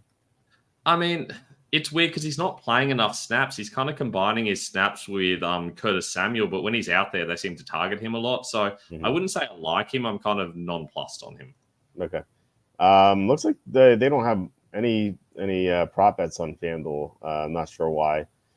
So yeah, well, there's something to monitor. So yeah, if they release those, then maybe take the over on Keon. Slew with the 199 super chat. Thank you so much, Slew. Just really appreciate it. Says here's to W Mac Jones Levis outdueling Willis. Yeah, Mac Jones sabotaged our bankroll last year, taking a safety in the end zone on the last play of that game against the Raiders. Will Levis has cost us $1,100, including the VIG, in 2 weeks, which is a $2,200 swing, a $2,100 swing. Which, you know, if we had won those games as we should have, we would be well up right now. So we're down because thanks to Will Levis. So hopefully he doesn't screw us over again. If he does, I'm beginning to think that, you know, maybe there's some shenanigans going on here, and he might be working for some mob boss rigging these games at this point, because the way he's played has been very, very questionable. Classic anti-Walt sentiments coming out of Tennessee there. Yes, I don't know. I've said this before, but what if in 10, 15 years it's a 30 for 30 on ESPN? We're like, one quarterback worked for the mob to make sure that his team would lose. It's like Will Levis, and you have like me. And they're interviewing me, and they're like, "I bet so much on Will Levis, I lost everything." It's just you sitting in a parking lot, like with your garbage bags around you, just like, I used to bet Will Levis. What happens? Like, yeah, people are like throwing change at me as I'm being interviewed. Yeah, it's sad, very sad. That's the way we're going. Jaguars easily cover this. 240-yard touchdown passes for the Jaguars. Interesting. What are your thoughts of Brenton Strange with Ingram out? He's because he's 2,600 on DraftKings. I think that he's one of many tight end twos who I'm all equally disinterested in, but at that value on DraftKings, I think he has a really good upside. I feel like he could have an Ingram style game where he gets a lot of targets. I don't think he has high touchdown upside, but I certainly could imagine him getting like 7 or 8 targets. Okay, nice. I equally see him getting none, so I think it goes both ways. True. Yeah, it's going to be tough for the Bills to get up for a home game on Monday Night Football. Well, I guess I don't know. They're coming off that big win. I don't know. It's not like this is the first time on national TV. You know, I don't know. It's a tough call because like they're coming off such a big win. Jaguars are desperate, so I think the motivation definitely favors Jacksonville. They renamed the Jacksonville Stadium Trevor Bank Stadium. Yeah, Trevor Bank Field. Yeah, and he got safety for the loss. Yeah, his first game in Trevor Bank Stadium was he took that safety to lose 18-13. So it's not a good sign for the future. And Josh says, I like Christian Kirk against the middle of the Bills defense who are down Johnson, Milano, and Bernard. Christian Kirk, what are your thoughts of Kirk? Because he's been like an afterthought here. He is not playing enough snaps. They only use him in 11 personnel, and they don't seem inclined to target him. That happened at the start of last season as well. Until Zay Jones got injured, Kirk was an afterthought in that offense. Then Zay Jones goes down, and all of a sudden Kirk's an every down player, and he started to break out. I feel like Kirk needs an injury to Brian Thomas or Gabe Davis to be relevant in any way. Yeah, it does feel that way. So yeah, how many snaps did he play? So yeah, he played more last week than did week 1, but yeah, I mean you're right. He played like half the snaps in week 1, so that was definitely worrying. Let's see what we have here. Maybe for DeMar, it'll be tough to get up. Yeah, Tua gets head straight into a zombie. What did he think was going to happen? I don't know what Tua was thinking on that play. He just like rammed his way into Damar Hamlin. It's like he was like almost looking for a concussion to happen. It's so bizarre. Anyway, we have Redskins Bengals. This is the final game. Bengals are favored by 7.5. There's been no line movement on this game, although Higgins is back. He's not in the injury report, as we said before. I'll have props in this game as well, but I'll do that on Monday once everything is done on Sunday. But it's hard to imagine not liking the Bengals receivers against the Redskins secondary, which is a disaster. They can't pass rush, they can't cover. They can stop the run kind of well, so I wouldn't go to Zach Moss here. But anything else for Cincinnati, I like. And then you have to think that there's going to be some garbage time opportunities for Jane Daniels. So he could struggle in the first half and then just go off fantasy wise in the second half. So I think this could be a high scoring game. Any thoughts on this one? Totally agree. I love all the Bengals, essentially. I feel like there's going to... I mean, you target anyone taking on Washington, basically, is my general policy. Joe Burrow, in particular, I know has been disappointed the first couple of weeks. Certainly, I've ranked him low the first couple of weeks. I'm ranking him very high this week. I don't know what he is in DFS, but I feel like he's got massive upside. Yeah, it's a special Monday slate. On the pricing on top of my head, I believe Josh Allen is like 7,600. Joe Burrow is 6,300. Jane Daniels is 6,000, and Trevor Lawrence is 5,700. Yeah, I love Burrow in that situation. Yeah, me too. Burrow is my quarterback. I wrote that up on the site. I think you could play any of those quarterbacks except for Lawrence. But yeah, Burrow is my preferred option there for sure. But Allen works too if you want to go that route. Ether asking, anyone else remember when ESPN glorified big hits in the studio? Enthusiastically shouting, "You got jacked up!" I think it was like Chris Carter who would always yell that. Yeah, I remember that.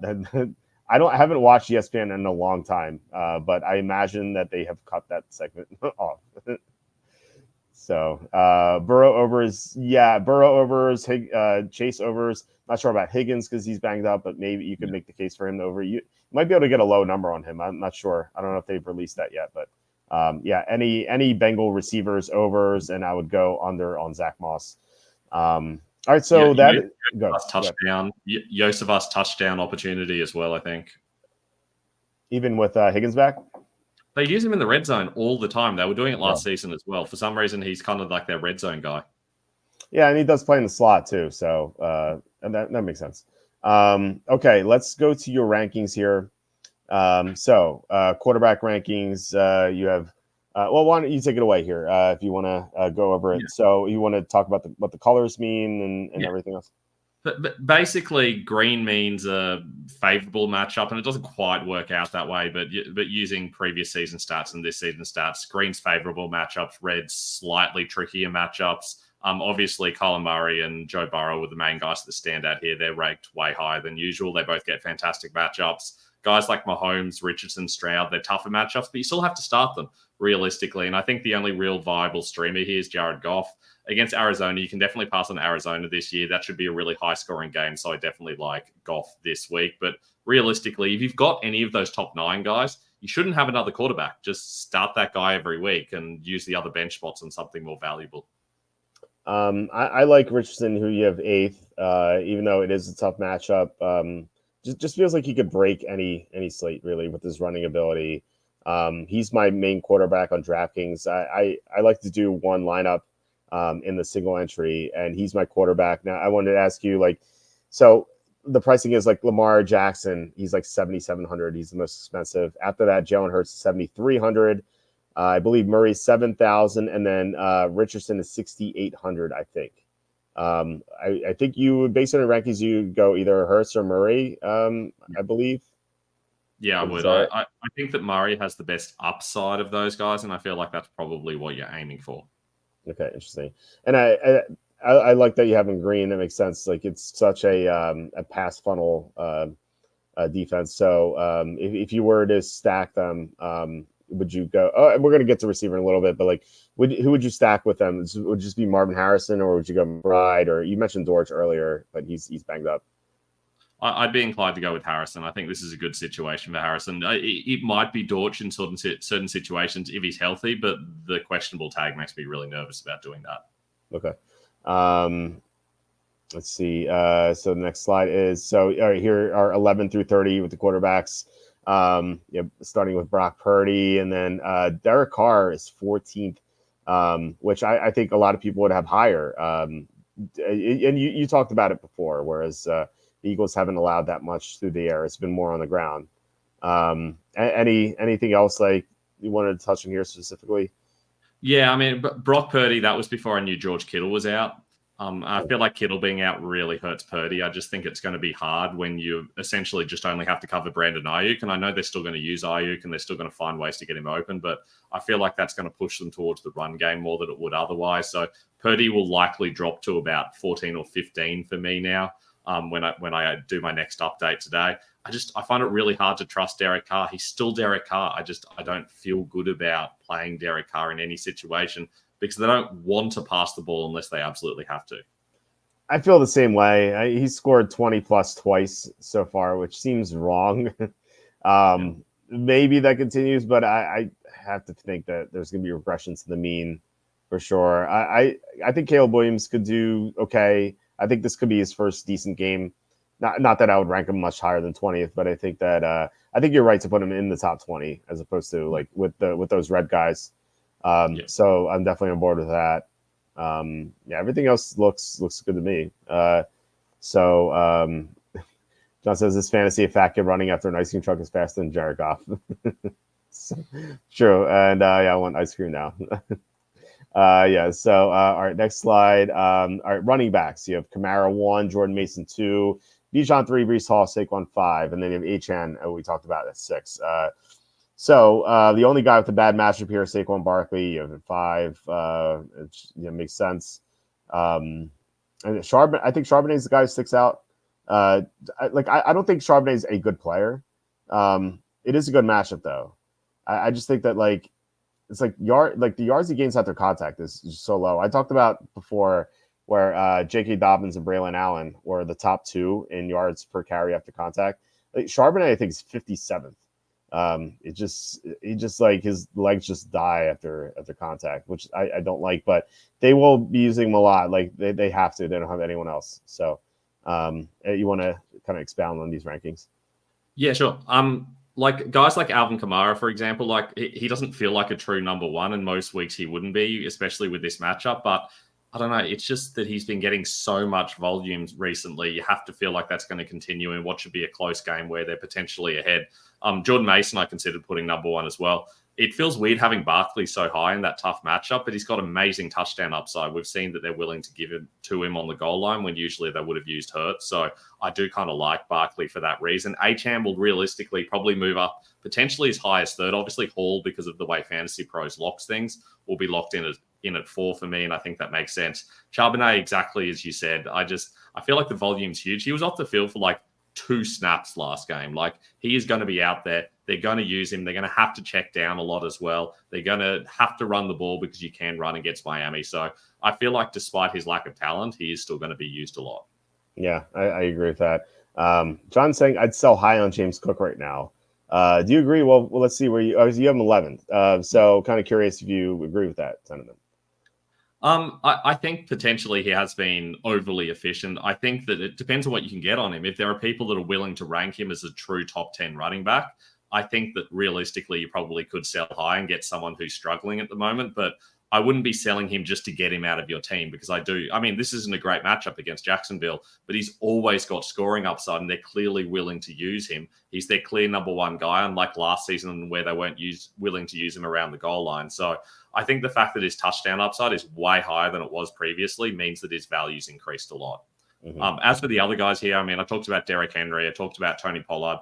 That Pollard in particular should have a really big game. I'm a little bit nervous about how much they get Spears involved. I think it's probably not very much, but we'll see. The other big names to notice are guys like Zamir White, who would never be that high usually, but you've got to target running backs against Carolina.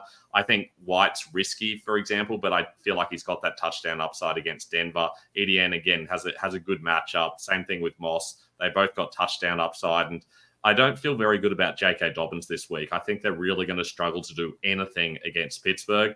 And I feel like that he's managed to break off some big plays. I don't know that he can do it this week. And they're still going to split touches with Gus Edwards. So Dobbins is someone that I'm very nervous about starting this week. And what are your thoughts on the Jerome Ford, Donta Foreman situation? I've got Ford higher, but I don't feel confident about that. It's bizarre. I don't understand what happened last week. It seemed like Ford was doing a good job, but this kind of takes me back to a game I don't know if I mentioned it with you. I've mentioned it a couple times in the summer. There was one game. It might have been against Indianapolis last year. I can't remember, but it was the game where Jerome Ford in the first drive, he had 7 carries in the first drive. And I remember seeing that. I was like, man, he's going to have a huge game. And then by halftime, he still had 7 carries. Like they just went away from him, didn't go back. And then he got the ball a little bit in the second half. I think he finished like 12 carries throughout the game. So it seems like they forget about him sometimes.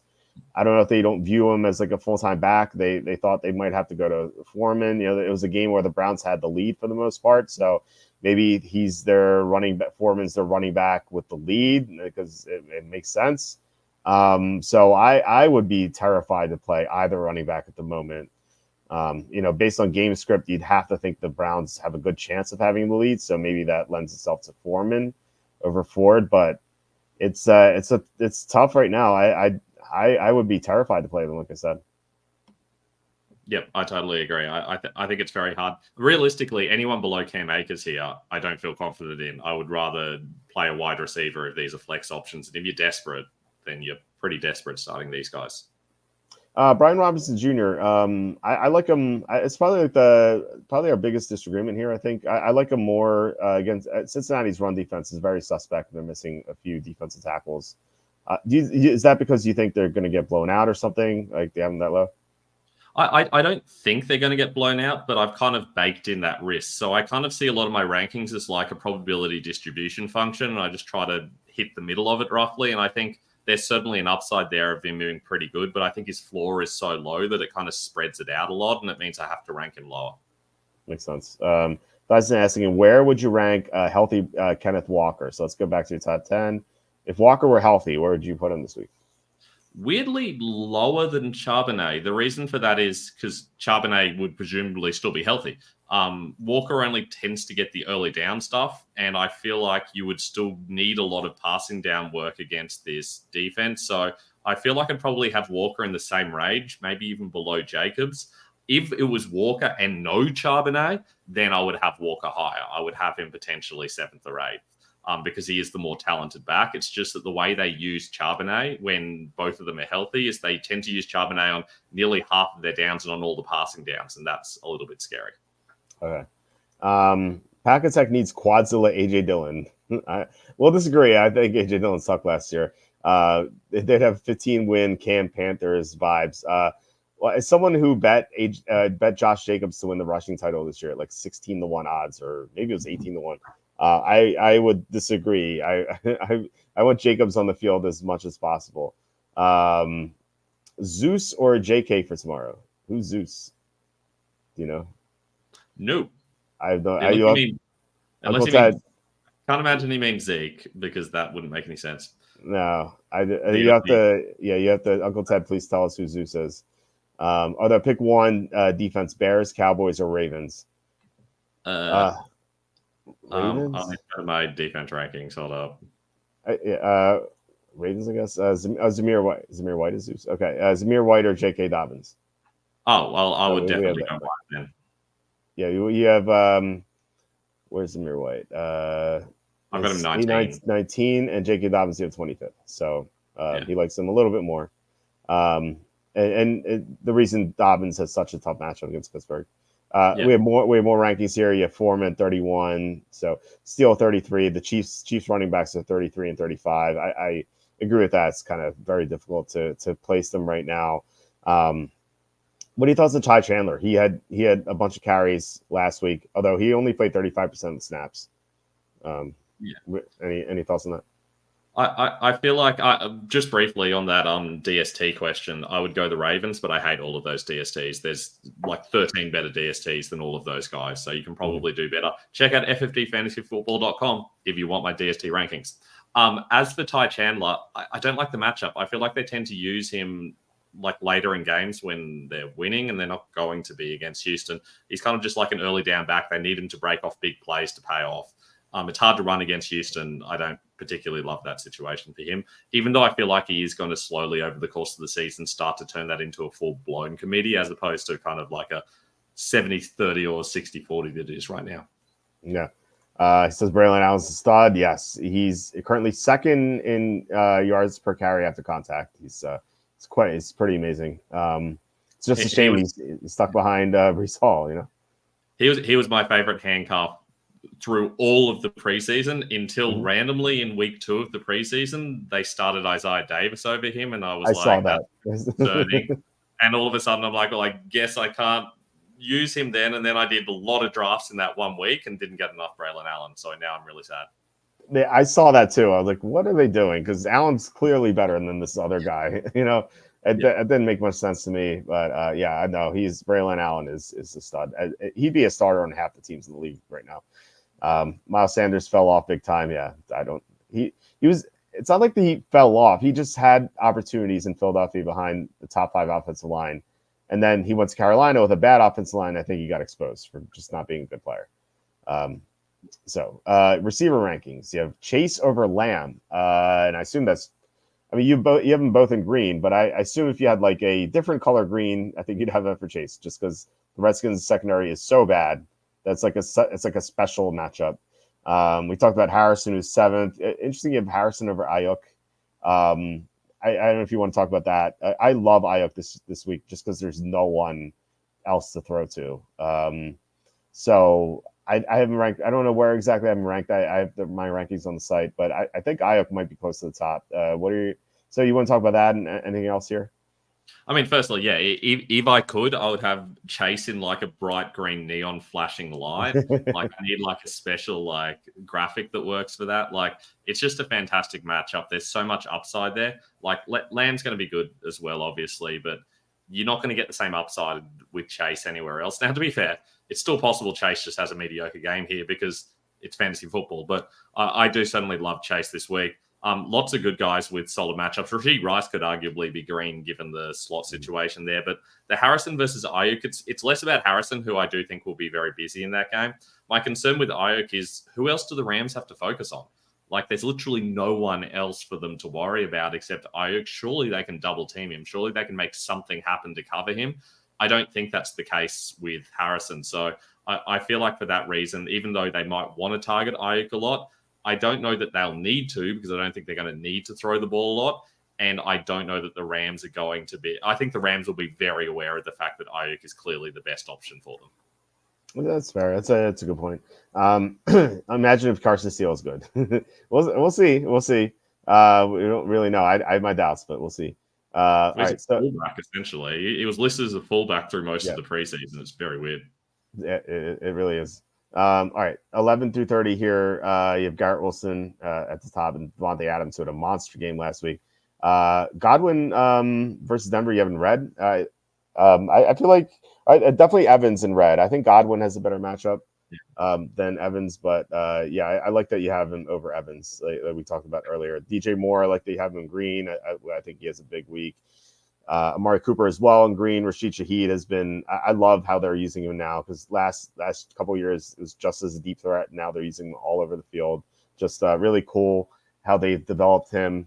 So I think he's definitely a receiver too. Everything else seems in order. Would you move up T. Higgins with that news, I assume? Yeah, well, I think T. Higgins probably ends up at 22 for me, potentially, maybe 23. The Higgins versus London one, I think we talked about that earlier, I think is really interesting, but Higgins will go into that 22 to 24 range. I feel like there's a bit of a tier drop-off after Cooper, for example. I don't really actually particularly like Tank Dell this week. There's just nobody else. Wide receiver used to be so deep, and all of a sudden there's like 21 guys that I actually feel comfortable about starting as a wide receiver, and everyone else below there's a bit of a lottery ticket. I also agree on what you said about Chris Godwin. I think I was basically just thinking Denver in general is a bad wide receiver matchup, but you're right. For Godwin specifically, it's a good situation given he's in the slot over half the time. Mm-hmm. And that's why I've got him ranked higher than Evans, obviously. Yeah, for sure. Ether says I can envision Chase having a down year and the Bengals front office doing the Spider-Man Jonah Jameson laugh meme at his contract. I don't know why they just don't pay him. All the other top receivers got paid. Just pay him what he needs. Like, it's ridiculous. Metcalf seems to play his best against higher level corners. Yeah, it's because he's a stud and he can beat any matchup. He's awesome. So, although he did have some problems with Surtain in week 1, but still, I mean, he's certainly one of those matchup proof guys. All right, 31 through 50.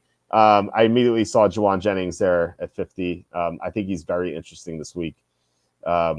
So you have Waddle starting at 31, Ridley 32, then McLaurin, Brian Thomas in red, makes sense. All the Rams receivers, I assume would be in green, including Demarcus Robinson.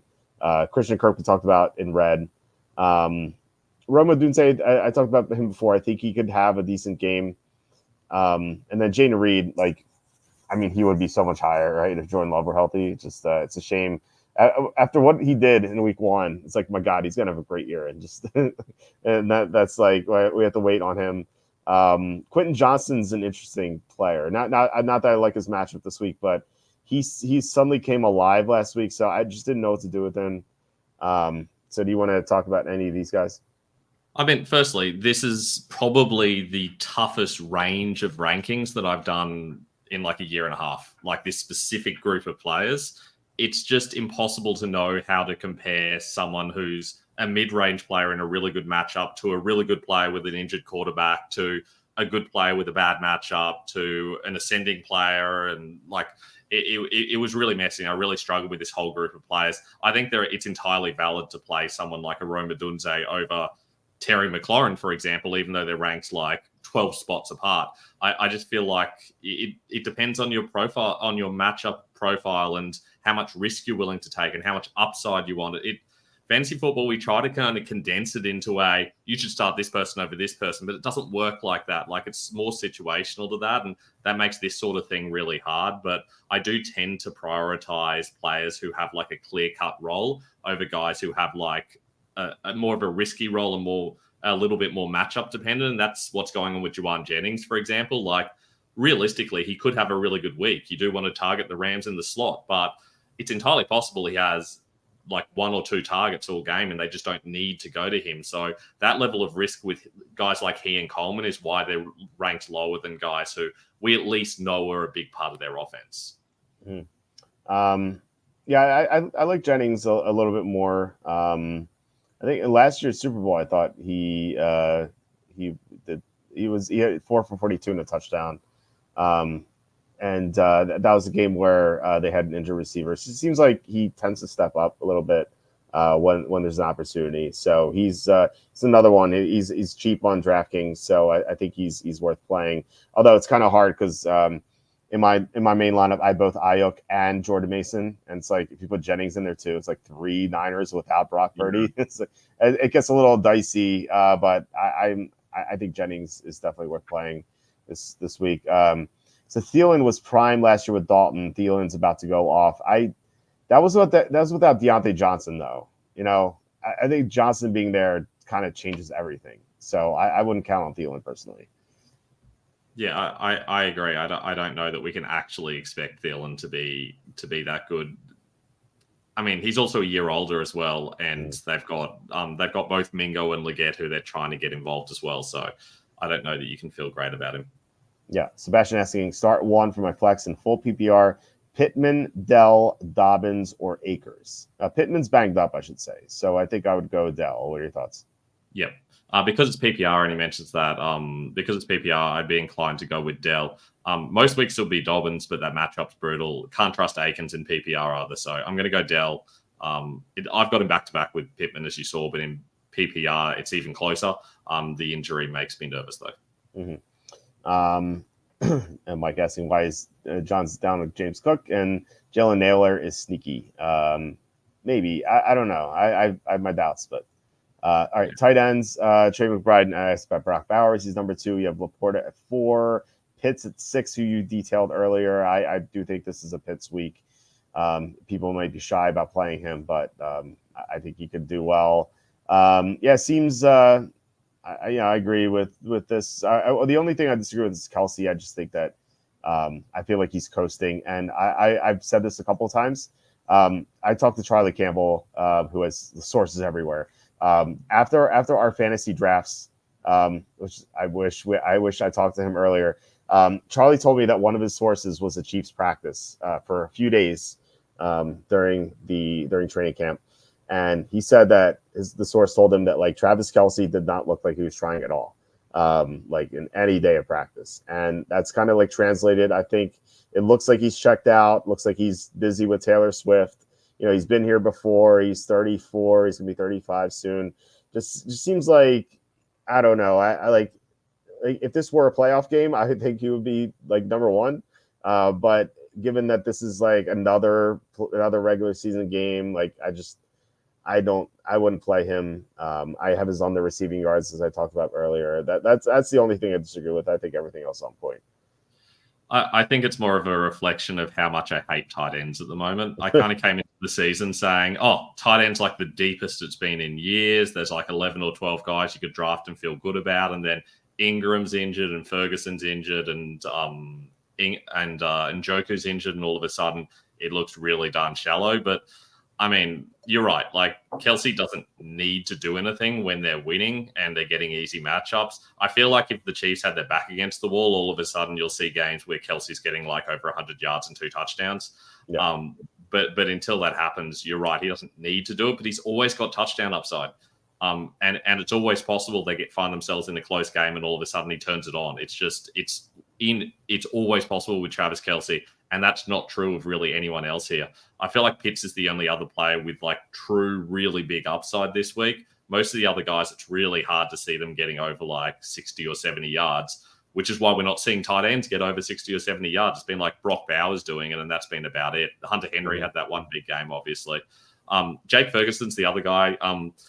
It's kind of hard to rank tight ends based on matchups this early in the season, because if you look at last season's tight end rankings, like matchup difficulty, and this season's tight end matchup difficulty, they're just totally different. There's so much fluidity and movement in tight end difficulty of matchups. You can't really trust it very much, which is why you don't see a lot of color there. Yeah, I agree. It's tough to gauge it. Although anyone against Kansas City, I think, could be green the rest of the year. British Brooks is someone to watch for tomorrow. I am very worried about Cam Akers. Everyone's going to play him in DraftKings. He's going to be like 80% owned. Maybe not that high, but it feels like everyone's going to play him because he's so cheap. And it could easily be someone else. It could be British Brooks. Like everyone's playing Akers. This guy sucks, and it's not a good matchup. You know, I'm very close to taking him out of my lineup. And like instead of playing a cheap Akers plus cheap Woodington, I might play cheap Woodington and cheap Jennings and like go more expensive at running back. I'm very close to doing that. I don't know. Isn't Brooks a fullback? Is that where they have him listed? I mean, who knows? They could still use him. Let's see. True. I mean, Carson Steele's a fullback, so I mean. British Brooks is listed as a fullback. Yeah, they have Dare Ungubawale, JJ Taylor. I don't know. It could be like you mentioned Ogumawale earlier. It could be him, you know. I think he's the main risk. Yeah, British Brooks he's always 225 pounds. I think they just list him as a fullback. But he's not like a really fullback, you know. I don't know. He's not CJ Ham. He's like right, exactly. So it could be someone. I think that it's a great point. It doesn't have to be Akers, even though he's the favorite, but still. Cade Stover is about to break out huge. I don't agree with that one. John says I'm not down on Cooks, but my fantasy football PPR league was offered a trade for Josh Jacobs straight up. Okay, yeah, I would take Jacobs. Schoonmaker was good last week. He was. Prescott loves targeting against tight ends. It was Schultz, then he left. Then it was Ferguson. Then he got hurt. Now it's Schoonmaker. So, Haymaker has been added and dropped in more leagues than any player ever. That's probably true. I can't think of anyone more than that. Does Mark Andrews get points down because of Isaiah Likely? What do you think? What do you mean by points down? I assume in your rankings. Is he lower because Isaiah Likely? Yeah. Yeah, I mean, kind of, and the way they're using him, they've got him in line a lot more than they usually would. They're not using as much 11 personnel, and when he gets slid inside, he becomes a lower passing option. So, kind of, yes, but I still favour him over Likely because of the amount of snaps and how locked in he is to that offense. This is interesting. This comment actually. We're talking. I might as well put this up. I was actually looking at the stats. British Brooks was good in the preseason, so I'm looking at his stats right now in the preseason. So in the first game, he was 5 carries, 25 yards. In the second game, he's 5 carries, 23 yards, and 2 touchdowns.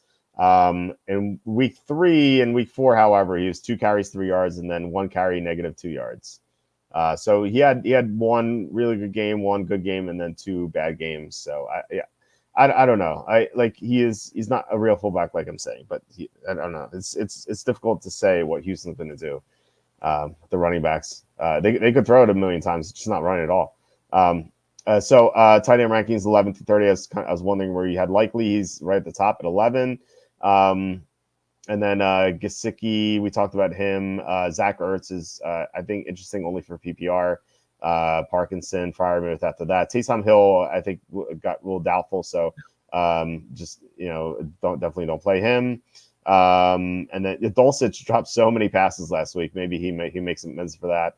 And then, the Packer tight ends, you definitely have them higher if Jordan Love were to play. But everything makes sense here. We talked about Renton Strange as well. Schultz has dropped off because Diggs is there. Everything is I think looks good here. We'll talk about it some more. I mean, Mike Gesicki's the one that I'll probably move down slightly because of the questionable tag and also because of T. Higgins being back. He'll likely move below Parkinson potentially, maybe even Freiermuth. Hill's obviously out, as you said. Dulcich's the interesting one. That's a rare case of Cecil Lammy getting it all wrong. Kind of talked a lot about Lucas Krull being a possibility, and he's not even on the roster. So it does feel like that Adam Troutman's getting less involved, and Dulcich's kind of becoming the every down guy. And if that happens, especially when you got a rookie quarterback, that can also mean a lot of targets to the tight end. So I think Dulcich is someone that you can kind of get on your bench if you're struggling at tight end. I wouldn't start him yet, but I feel like he could be a player that's kind of ascending a little bit. Yeah, I think that's right. That's it. So definitely check out more of Ben's content. Let me jump back to my screen here at ffdfantasyfootball.com. That's fantasy first down. And you are, as you told me before, you're redoing the site. I don't know if I was supposed to say that, but exciting. Yeah, no, it's been a long time coming. This is the site I've had since I started doing this like years ago. And it's pretty trash. So we're working on it. I mean, obviously it works. The biggest things, obviously, check out our weekly rankings. And if you want to see my articles, go to the article list. If you want to see my videos, I've obviously got my own channel over at Fantasy First Down. I kind of do like 30 to 40-minute videos each week. So make sure you check those out as well. There you go. Each week I talk about the waiver wire, then I talk about streams and stashes, and then I do my start sit show where I go through basically that set of rankings that you saw. So feel free to head over and check it out. Currently ranked 5th overall on Fantasy Pros in accuracy this season. So It's a good start to the season for us. So hopefully we can continue that. Yeah, that's awesome. I mention all the time that I listen to random fantasy shows throughout the week, and sometimes I don't even know what I'm listening to because it's just next on the playlist. But your videos are definitely in that rotation. I think they're phenomenal. So definitely check out the Fantasy First Down on YouTube, and congrats on being so high on Fantasy Pros. That's awesome. So check out Ben's rankings. Otherwise, please hit like, subscribe, comment below, share this video, visit the link in the description for the merch store. Thank you to Slew for the $1.99 super chat. I really appreciate it, Slew. Otherwise, I hope you guys have a great Sunday. I hope you guys win all your bets, all your fantasy matchups, and anything else you guys are playing with football. And Ben just plugged all of his stuff, so check out ffdfantasyfootball.com and Ben's YouTube channel, The Fantasy First Down. Ben, love having you on as always. Wish you could do it more often. So I guess next time you have holidays, you'll be on for sure, right? Of course. And last time I was on, I said, hey, watch out for Australia in the Olympics because we are good at every sport. And through 1 week, we were beating America in the medal. In fact, we were nearly on top of the medal tally through a week. And I think we finished 4th overall. So just saying, we're coming for you. Nice. Congrats on that. I think I take no credit for it at all, of course, but yeah, that's a good call. I did notice you guys were high for a while. I don't think I paid attention past that, but so yeah, we'll see in a couple years if you guys make any headway into the top 3. So all right, guys, thanks so much for watching. Really appreciate it. We'll be back on Tuesday. I don't think Eitan will be on the show on Tuesday, but we're going to have a very special guest on Tuesday. So you guys will want to watch out for that. Kenny will be back Wednesday, I assume. And then Tom, I think, will be on either Thursday or Saturday. He just had an unfortunate family matter that he had to attend to this week. So we'll be back on Tuesday, and hope you guys have a great Sunday, and I'll talk to you later.